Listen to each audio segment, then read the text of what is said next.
All right, what's going on, everyone? I'm Greg Helbeck with Michael Pinter here, and this is our first podcast interviewing another investor in New York who's extremely successful. So Jeremiah Dalton, thanks so much for coming on the show and being our first guest. Oh, thank you. I wouldn't say extremely successful, but I'm getting by. Well, you got a very interesting story. How you ultimately quit your corporate job that you did not like very much to be one of the top house flippers out in Suffolk and Nassau counties. So if people are not familiar with you, just give the listeners a little bit about your background, who you are, and then we'll get into the meat and potatoes. Yeah, sure. So I was working as an attorney. I was working for a labor union. I had some aspirations of kind of moving up the chain there and realized like just the political structure and everything that had sort of been implemented over the last century there was going to make that virtually impossible. And ultimately really wasn't a good fit for me. I'd invested in real estate all the way back to when I was in law school. My now wife, we were partners on our first deal. It's an investment property that we actually still own to this day. And I invested, house here, house there, but it wasn't until about 6 years ago where I said, all right, I have to do something major with my life. The biggest thing was I was really stuck in a job that wasn't going anywhere. I wasn't doing things to the potential that I had. And so it was really, really important for me because we were, on the verge of having children, that I pursue something so that my kids could see their dad going after what he always wanted to do. I thought that was the most important thing. And also at the same time, being able to have that flexibility, that time to actually be there for them. That was of paramount importance. So having those two elements there, being there for my kids, but then showing them, how to, live a life that, is on your terms was really the biggest thing. And I'm fortunate to say that, even though it's a work in progress, I'm doing that now. Yeah, that's awesome. And the biggest thing I see with new people, and especially if they're like working at a job, that was really not my scenario. So it's hard for me to relate. I was in college, I was super young. So like I was trying to get out of college to do this, but they're almost so comfortable where they're working a job, they're making 100 grand, 200 grand a year. So it doesn't hurt that bad, like they're still making money. They're living in a nice house.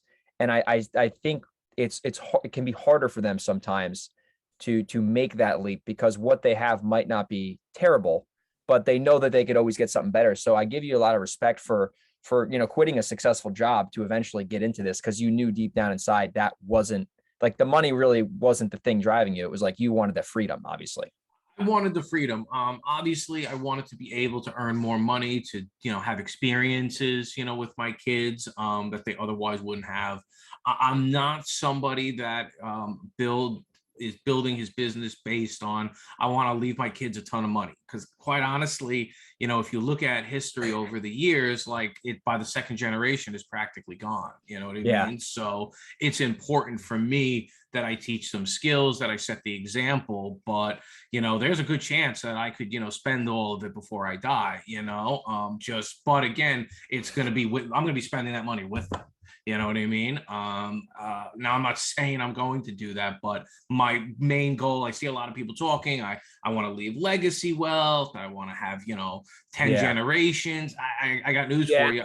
Yeah. It's not really realistic. And I mean, in fact, I live in Centerport, and right up the road from me is the Vanderbilt Estate. Michael knows about it, I'm sure. It's right by the Vanderbilt Estate. And if you want to look into like, a family that like spent like crazy, I mean, this was a summer resort for him, and he donated it to the town of Centerport because his tax implications were too big. There is no, and this was, one of the richest families of all time. I actually looked up recently. I don't think there is a single Vanderbilt descendant now that's a millionaire.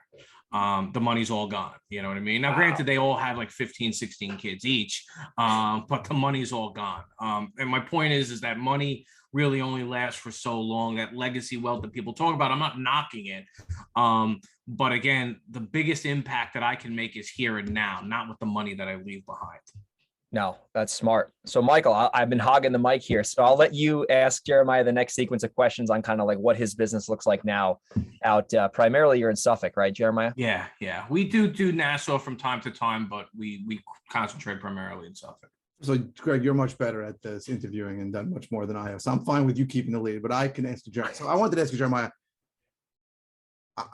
on Long Island, how many other direct to seller investors do you know about that are really serious? It depends on what you qualify as serious. You know what I mean? I mean, the guys who consistently spend money on marketing direct to seller. Maybe 6, 7. Yeah. I think 5 or 6 also. Yeah. Pretty amazing.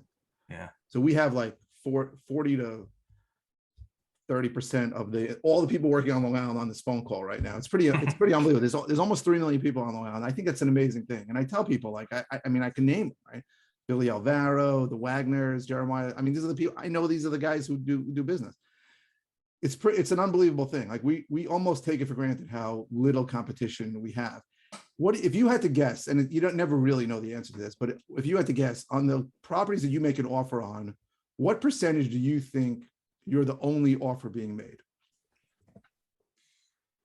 I would say maybe 20% of the time. You know what I mean? Interesting.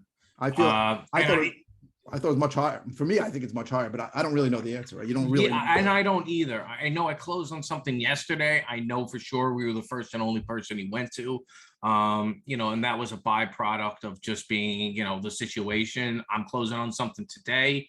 And I know that we weren't the only offer. He said that. But by the way, I find sometimes they say it and it's just not true. Sometimes they say it to get you different, but I don't know what the number is. It's impossible to know because they're not going to always tell you.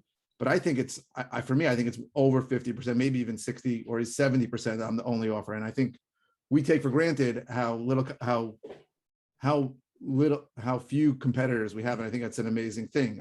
People say how hard it is to operate in New York, but you and I have been operating mostly in New York our whole lives, and Greg also.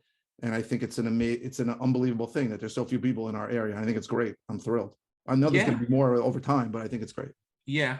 Well, I mean, listen, there's a lot of elements into it. Obviously, the fact that it's an attorney state. So we're at the subject of their attorney, at their mercy. That's a big part of it. The smaller competition gets pushed aside when, and this, I mean, I've had, houses that, I've had to put $25,000, $30,000 down, you want to get the deal, you know what I mean? Like, I'm not going to, so we've had to do it. That pushes out a lot of people very, very, very quickly. Sure. So, the talk, these in other markets, it is easier in some respects. Yes, you can hand a contract in front of somebody, sign it. It's a legally binding agreement. Put 500 earnest money down, if that, $1,000, if that, and that's it. You're done. You know what I mean?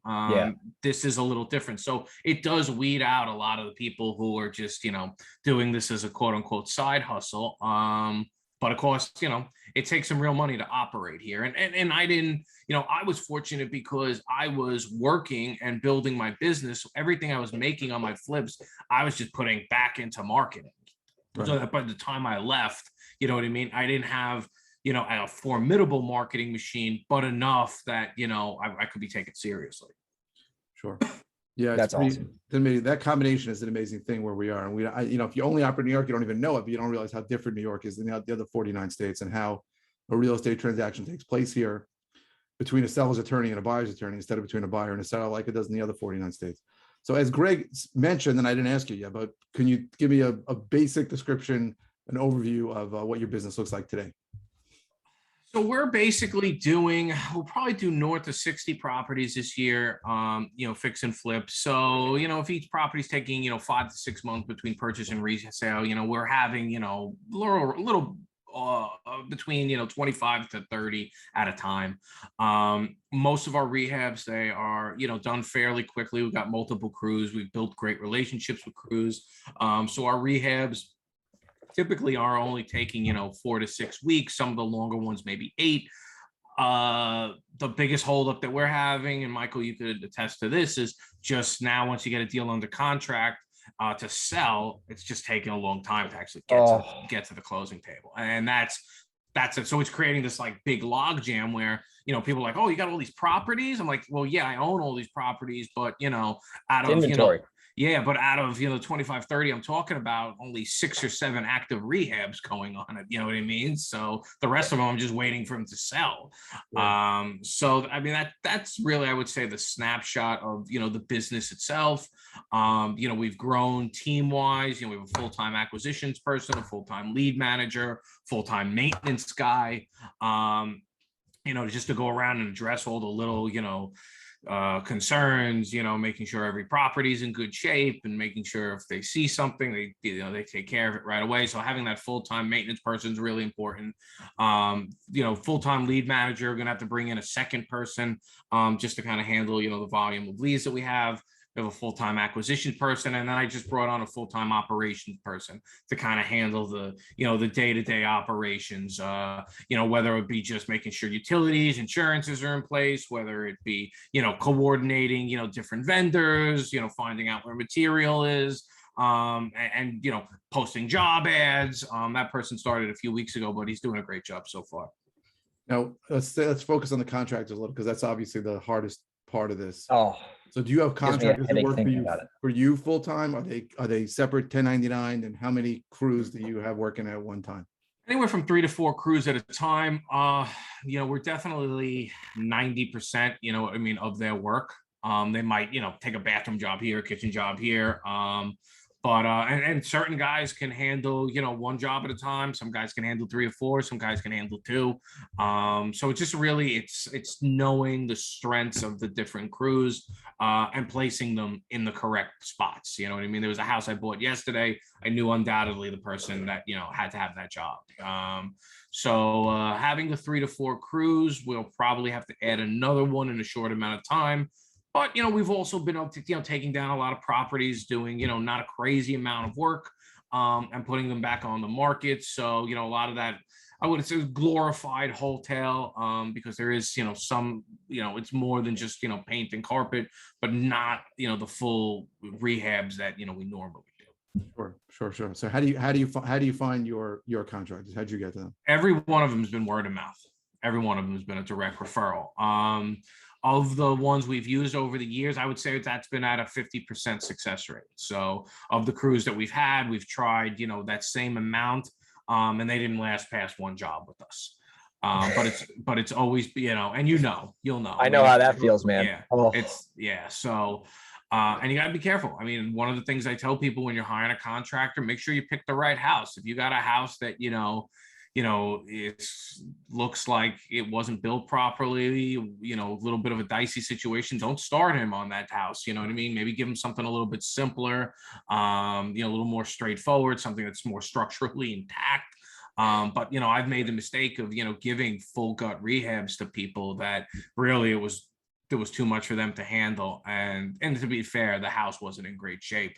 And unfortunately, they didn't last, and it got ugly. It can get ugly. I made those same mistakes for sure. Same. Yeah. I've found with rehabbing, like, I think I learned this from Michael, but I remember he said it after I've experienced it. It's like, you got good, cheap, and fast. You got to pick 2 out of 3. You got to pick 2 out of 3. And like, I don't mind now paying a little bit of a reasonable premium. Like, I just did a 4-unit property and it was a mess, and like the thing doubled and whatever, but he was good and he was fast. I paid him a little bit more, but I knew that going in. And I have friends who rehab in my area, which is not too far from your area.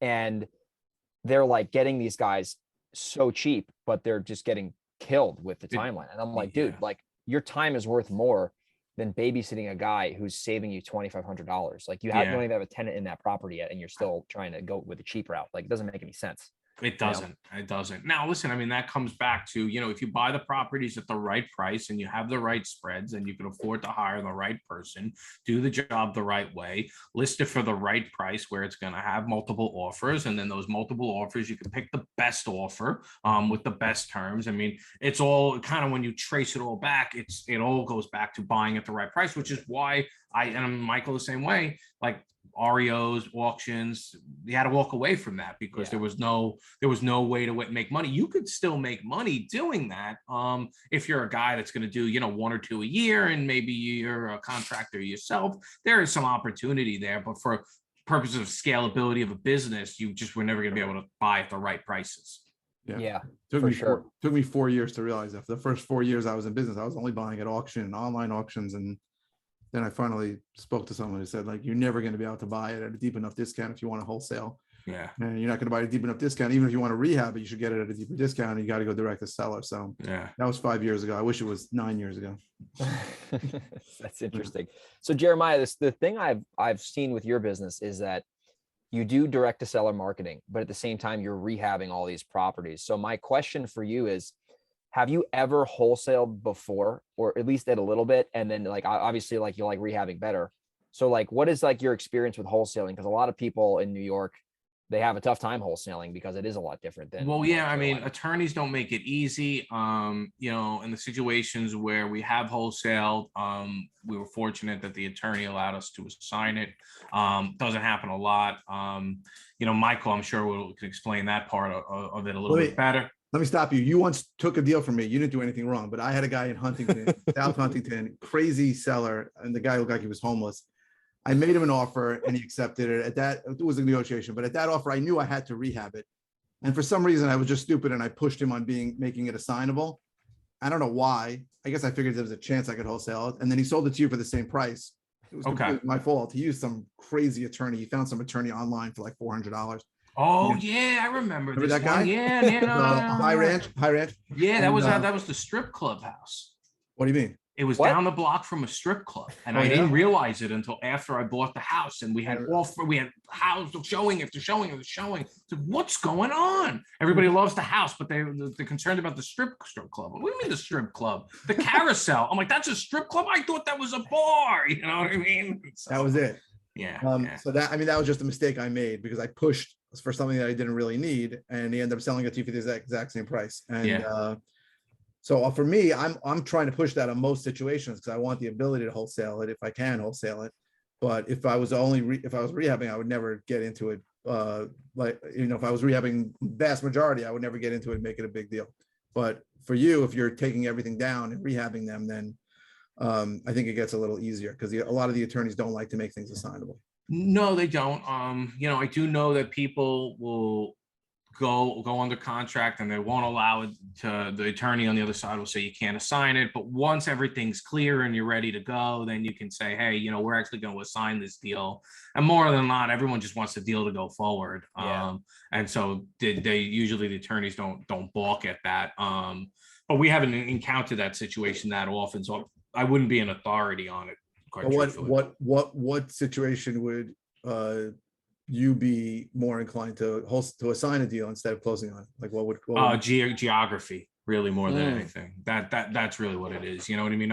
I'll in an attempt to make my contractors' lives easier, if I buy, I put them in clusters, you know what I mean? So right now I'm doing a lot, on like the southwestern end of Suffolk. So I've got a guy and he's doing like that cluster, and I got a guy on the southeastern end, he's doing that cluster. And, so I try to cluster it, but if I notice that there's, something way off, you know what I mean?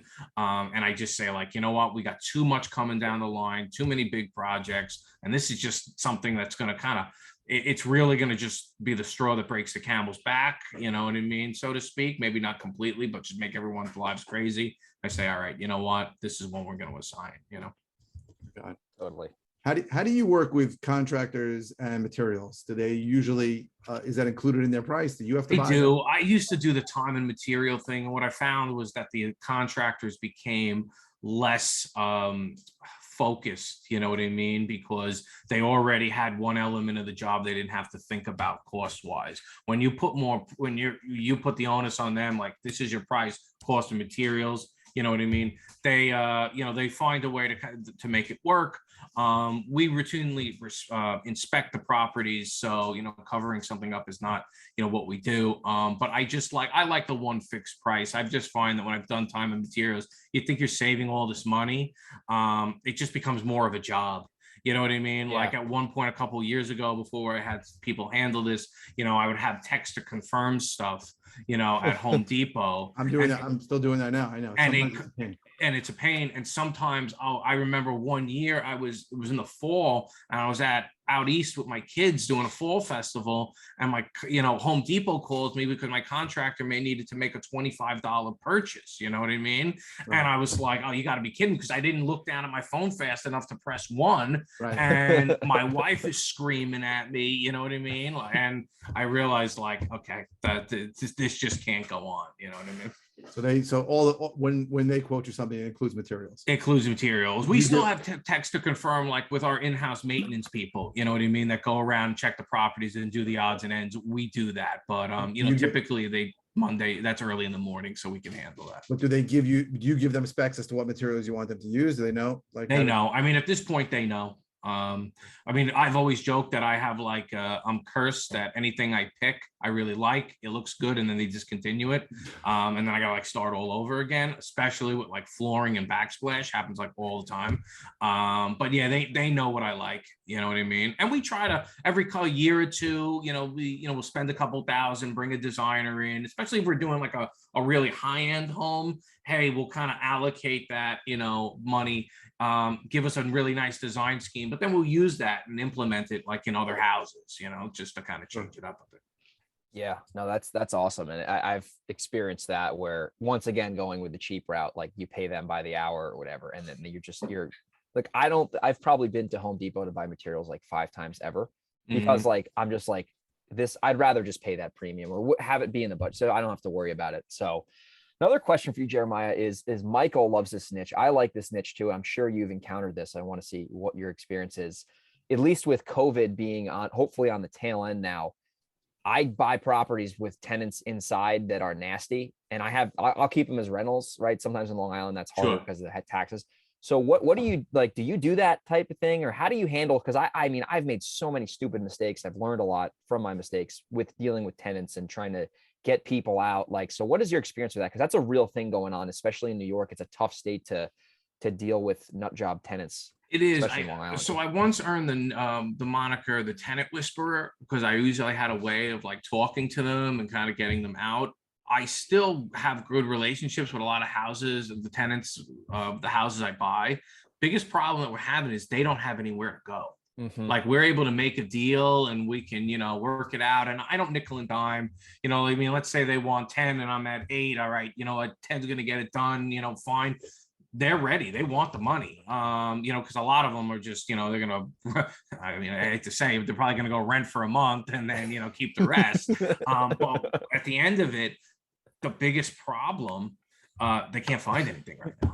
So that's been, and I've noticed since April, you know what I mean? I remember the last house I bought was in Riverhead, had a tenant in it. He got out, no problem. I actually feel like I got a discount at $7,000 for that. And he got out. But ever since then, I've had problems. What I've actually started to do is go to those same tenants, especially if they've just had a bad experience with their landlord. What I've come to find is some of these landlords were just so bad that eventually the tenant was just you know what, forget this. You know what, you won't do this. You won't do this. I'm not paying you. You kind of restart the relationship. One, you could start to get rent. But the other thing you could talk to them about doing is explaining to them that you might have the opportunity to buy this house yourself. You know what I mean? So we're actually exploring that on a number of different houses right now. We're exploring the ability to, see if we could sell.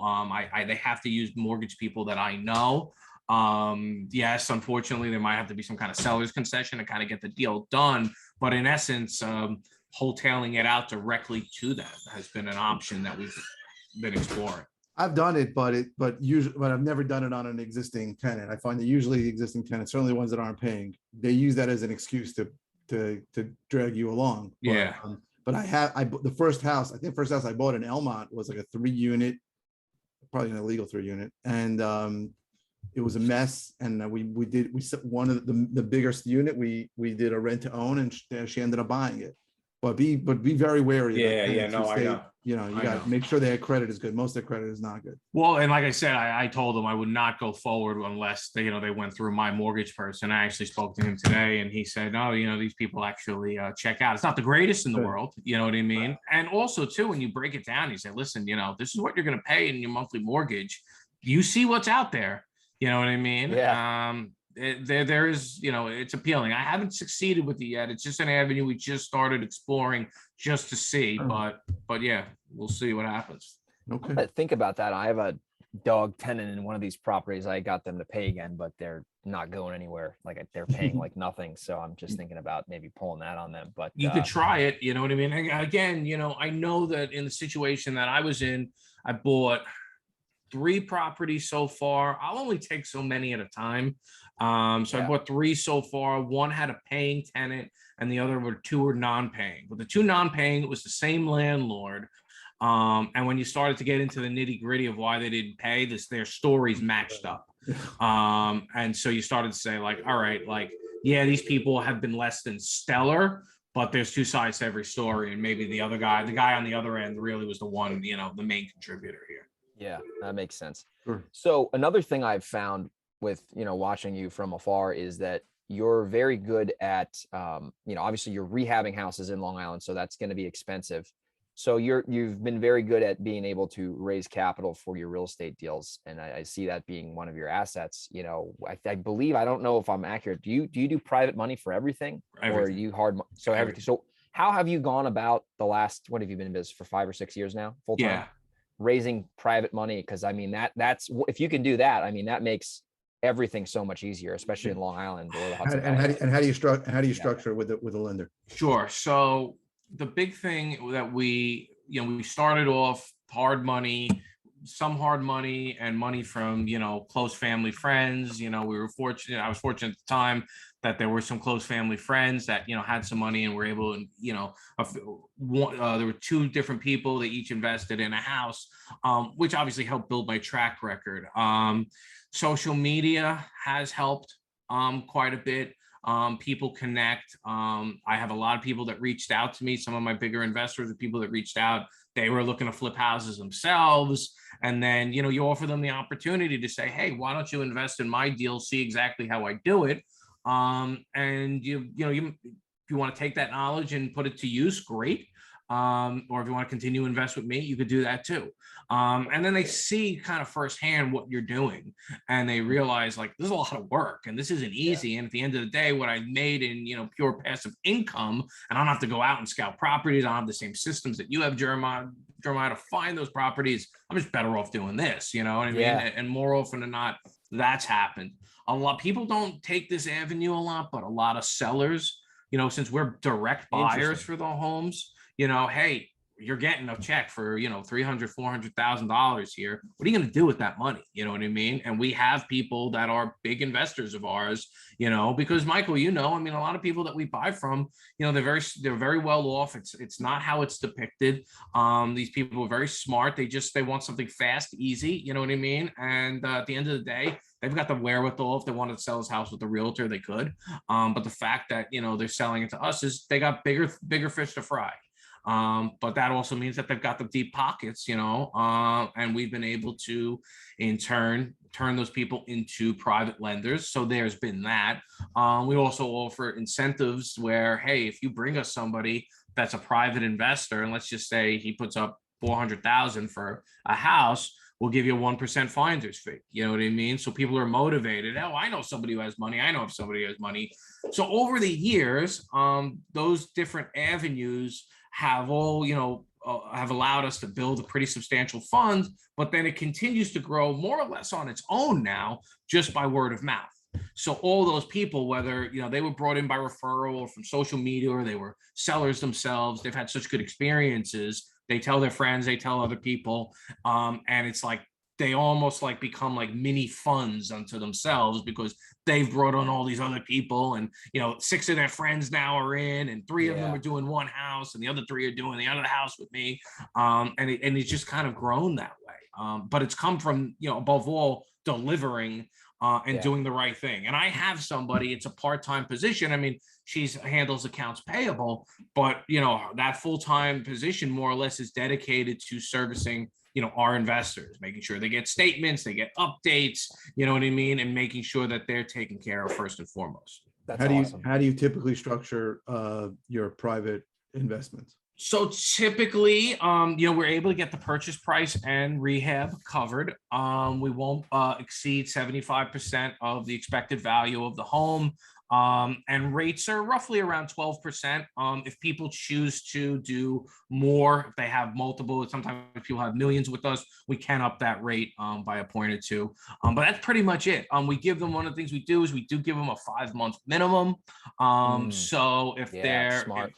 So if there's something that we buy, we renovate and we resell, and we're in and out in 3 months or 4 months, they're still getting 5 months worth of interest. So even if you're in for 4 months and you get 5 months of interest, you're basically adding 20% to your return. So now all of a sudden, that 12% becomes more like a 15 or 16% return.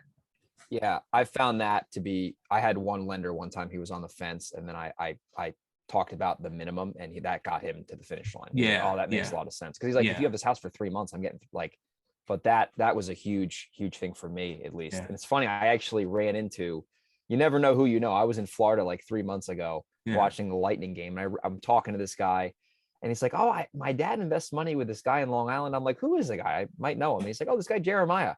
And I'm like, oh, I know Jeremiah. And I sent him a picture of me in the state. He's like, oh yeah, I know that guy. And it's like, you never know who you know. So no, you don't. And I know exactly who you're talking about. And that's another perfect example of somebody that we met off of social media.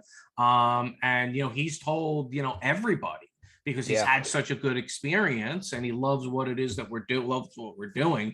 He's told so many people, and that, like I said, that mini fund has grown quite a bit just because of, they're just telling everybody. And listen, don't get me wrong, it helps that it's not a risk-free investment, but it's a safe investment. It's secured by an asset, but it's also got, hey, real estate's hot. It's a vogue thing to talk about. Fixing and flipping has got, is very sexy. So all those things, together, people want to jump in on. So people like it, you know what I mean? So it's different, if, versus investing in a company or securities or Bitcoin for that matter. This is something that's, much more tried and true. And because there's an appeal to it, and because it's been so commercialized, people want to jump in. 100%. Totally. No, that's awesome. So last thing we haven't covered, as in part of this interview is you're doing great volume on Long Island. What are you doing in today's day and age to find properties? Because at the end of the day, everyone can agree that if you're doing volume, you are in the marketing business. You're not in the real estate business. If you don't have leads coming in, you're done. Yeah. So it's a little bit of, I've never been a big cold calling fan. Not to say it doesn't work, just cold calling, just not my thing. We do a little bit of everything: web-based, direct mail, texting. We've advertised on the radio. We've advertised in Newsday. They got a terrible picture of me in Newsday where you can barely see my face, but phone does ring. So we try different things. The beauty of it is that, especially in the fix and flip end, because the margins are big, doesn't really take much, you know what I mean? So even if something is an underperforming marketing channel, if it makes money, I'm still doing it. You know what I mean? Even if it's not my favorite, you know what I mean? But you need multiple components. The days of just being exclusively direct mail or exclusively PPC, or, some of these people, especially in the markets where they exclusively wholesale, especially like down south, Midwest, all these guys will do is text. They'll just text. Yeah, I have friends. It's crazy. And there are guys who are only doing texting. I think it's crazy to be in only one marketing channel, whatever it is. I think it's crazy to be in one, but there are a lot of people that are only doing texting. Yeah. So, I started with direct mail. It's still a good performer for us. But, at the end of the day, none of it's going to matter if you can't relate to people, if you can't talk to them, if you can't listen to their problem, if you can't, try to find a solution for them, be responsive, be respectful, be professional. There's a lot of people, even the guy today who's selling to us, he had said, I'm selling to you. I had another, he claims, he goes, I had another offer, but at the end of the day, he goes, what I really liked is like, as soon as I called, you guys answered, you sent somebody out right away. You were fast. People, if people want a fast sale, you're going to have to show them fast and efficiency in your systems and your processes, getting to them and talking to them. Because if you're slow to respond, if you're slow to move, and, these people are, looking for that expedited sale, they're going to look elsewhere. Oh yeah, especially with internet leads. Oh my gosh, Yeah. Those things, like we have a house in Westchester that I'm wholesaling, and like the guy called in on SEO, and like we got back to him like in a second, or he filled out a form. So like, but speed to lead especially with internet leads it's just there. I feel like with internet leads, I don't do as much as that as direct mail, but like when they're reaching out to you, they're generally on that tail end of their decision-making cycle, because they're like engaging you. So if you don't engage them back, like direct mail, like still you have to be quick, but the internet stuff, like those are hot leads, and they could be huge deals, because these sellers generally come to you with a legitimate problem. They do. I will say the thing about internet leads though is they are very whimsical. So you'll get these people like, I'm ready to go. And then, it's like, okay, then you call to confirm the appointment the next day. And I changed my mind. You know what I mean? Like I changed my mind. I think I'm just gonna stay. Thank you though. You're like, what? Wait a minute. You were the guy that said you want to be out yesterday. You know what I mean? So, but there's definitely patterns based on the lead source. You know what I mean? There's definitely patterns in behavior. Yeah, it's interesting. I have this one. I've been doing a little bit of marketing in New Jersey. This is so stupid. I can't believe I'm telling you guys this. It was me being an idiot. And this guy calls in. By the way, the house is a train wreck. It's in Morris County, New Jersey. So it's like kind of far out there. The guy calls in, my assistant wasn't working, so I took the call, and he didn't sound motivated at all, but the house was a disaster. There's like animal cages in there. It's just, I haven't seen it, but anyway. So I'm looking at the property, and I'm like, I can pay this guy $200,000. And he didn't sound like he was going to give it away. And the ARV was like 360, 370. So I'm like, it's a good deal at 200. So I make him he just wants an offer. I said, if I give you an offer, would you be, he's like, yes, I would, So I give the guy an offer of 200, which is a good deal. And he goes, man, that's interesting. He said he had other investors, which is really BS.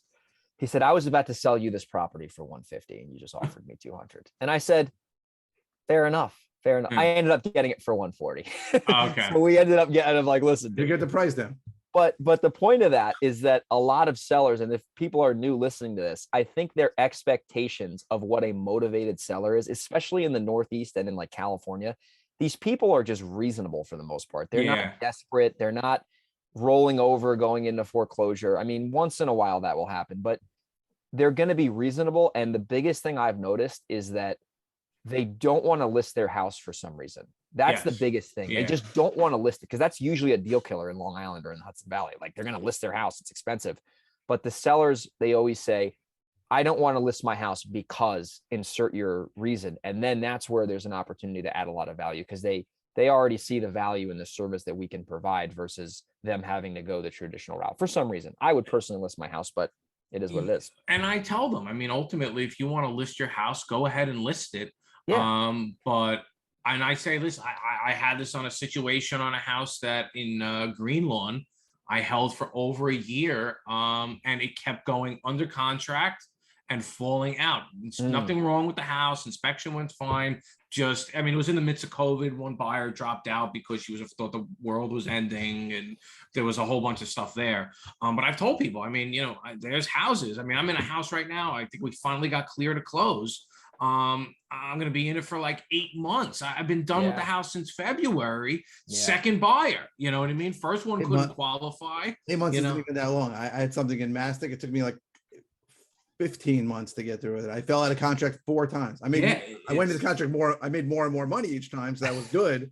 But because I mean, the market rescued me. But I was in the mortgage business for 17 years. So I tell people, whether you realize it or not, on a retail deal, everybody's going to have a mortgage contingency, and that's basically a get out of contract free card. Yeah, of course. On 100 occasions in my career, someone called me and said, I changed my mind. Just give me a denial. I go, it's real easy to deny somebody for a mortgage, right? A pay stub expires, anything expires, you can just deny them. So people have to understand that. So, I mean, I say to them, if you want to squeeze every dollar out of it, you should list it. Right. But there are advantages to selling it to me. And then I give them those advantages. Right. Yeah, the person I bought from yesterday, I mean, it was a dated house, you know what I mean? But certainly financeable, nice area. And he was from the very beginning. I really just don't want to list it, you know, and he was a retired police officer. He downsized to Melville, a townhouse in Melville. He's like, I just don't want to list. They just don't want to be jerked around, you know what I mean? And that's the problem. And I don't know if this happens in other markets, but I could tell you, I mean, I get jerked around like you can't believe by buyers, but that's my business. You know what I mean? Like I've developed thick skin, you know, I mean, I have buyers that like, you know, the grass is a little bit long on the day of closing and they're beating me up for a lawn cut for $35. Well, we just cut it last week. You know what I mean? Like it's getting cut tomorrow. Well, I want the money for that. Like, and so, and there's certain people are just like, I don't want to deal with that. I'm not I'm past that point in my life. Thank God. Thank God there's a lot of people who don't want to deal with that. That's why we have a business. Exactly. That's so true. Hey, as we wrap the show up, Jeremiah, I saw something you were doing on social media. This is, I'm assuming you have it now or you finished it. Did you do a new construction project out in like Sound Beach or something like that? Yeah, we did. So yeah, we bought it. It was just like it was the shell. And we took over the shell, and it was a foundation framing. That was it. Nothing else. No utilities run to it. Nothing. And so we took over from that point. House was a blast to do. One of those ones where you know we spent a lot doing it, but you know we got a good price for it. It was a fun project. What have you noticed? Like obviously you normally just do fix and flip, so you're buying into an existing problem versus almost building a house. Like what are the differences you've noticed from doing like basically a new construction deal compared to your renovations? Well, I mean, it's easier, certainly. It's definitely, I've heard that. Yeah, it is easier.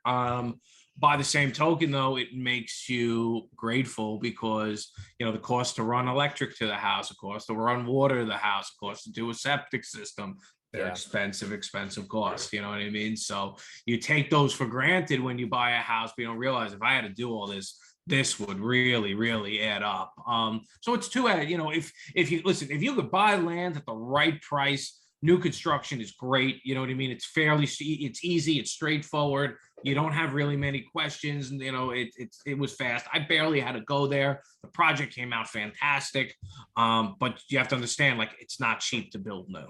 Yeah, especially now with the material prices, it's crazy. So listen, I want to definitely respect your time. You know, you've been very generous and very helpful in this interview. So if you had to give some parting words to an aspiring or a successful New York real estate entrepreneur, you know, what would you tell them, you know, about your experience so far doing business in New York? Because that's the whole, like, you know, theme of our show here. So the biggest thing is you have to be prepared to close on the deal yourself. I don't mind the people. Such good information. I don't mind people who wholesale. What I do mind is people that give, you know, other people like ourselves a bad name where they tie up a deal and then they're trying to get out of it. They can't close. Yeah, and you can't close. So you have to be willing to do that. But I mean, I think more importantly, and I see this all the time, I say this on a lot of podcasts, and I was like this for a while. There's people that are just professional event goers. They read a million books. They go to all these seminars. They watch all these YouTube videos, and that's great.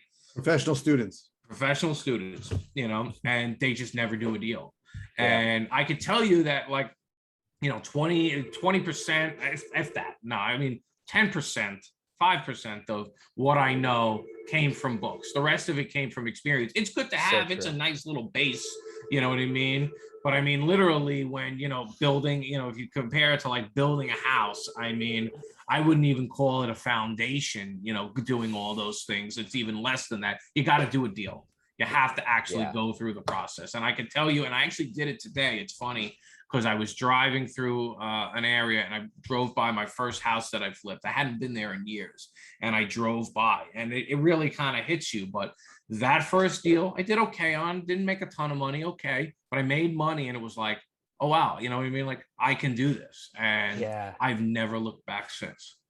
That's amazing. That is amazing, man. And it's so true for people who haven't done a deal yet. Once you get your first one under your belt, it is, even if you don't make $1 million in your first deal, it changes your paradigm and your beliefs about how to make money on your own. And it's a life-changing scenario. I If remember. you make nothing, consider it that you've made, a fortune at this point, for Absolutely. that one deal. Totally. Well, Jeremiah, I really appreciate you being generous with your time. If people want to follow you or check you out, or maybe they got a house in Suffolk County they want to sell, and you and Michael can bid against each other. Exactly. What's the best way for people to get in touch with you? I know you have a book too that's really good too, called, I think, Get Fucking Pissed, I believe. That's right. And that was the driving force behind me leaving my job. The best ways, I'm on Instagram, Jeremiah J. Dalton on Instagram. My company, Suffolk County House Buyers, we're on Instagram. I'm doing a lot with TikTok. Actually, I saw that. Yeah, starting to build some content there. So you can find me, Jeremiah J. Dalton, there. Find me on Facebook under the same name. Or you could just go through Suffolk County House Buyers and message us there. I see those messages too. Awesome. Thanks so much for doing this, man. It was a blast. Anytime, man. Yeah, Thank thanks, you. guys. I appreciate you having me on.